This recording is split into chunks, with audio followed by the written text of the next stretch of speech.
স্বর্ণালী পরিবারের পক্ষ থেকে সবাইকে সুস্বাগতম। আজকে আমি একটা নতুন রেসিপি নিয়ে এসেছি। তো আপনাদের কাছে নতুন নাও হতে পারে। তো আমি এর মধ্যে কিছু পাঁচফোড়ন দিয়ে দেবো তেলে। তারপরে আমি দেব টমেটো আর পেঁয়াজ। তো রেসিপিটা একবার ট্রাই করে দেখবেন কেমন লাগে, আপনাদের ভালো লাগতেও পারে। তো দেখতে থাকুন। তো রেসিপিটা ভালো করে দেখুন। পেঁয়াজ আর টমেটো আমি ভালো করে কষে নিয়েছি। এবার এর মধ্যে দিয়ে দেবো কিছু ধনেপাতা কুচানো। এরপরে এর মধ্যে দিয়ে দেবো আদা রসুন পেস্ট, ভালো করে কষে নেব।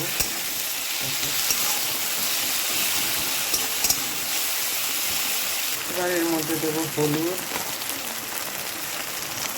লঙ্কা, আপনারা আপনাদের স্বাদ মতো লঙ্কা দেবেন, লবণটা আমি বেশি দেবো না, কারণ এতে নোনা মাছের তরকারি তো, ওর জন্য লবণটা কম দেবো। তরকারিটা ভালো করে কষে নিয়েছি। এবার মাছগুলোকে দিয়ে দেবো।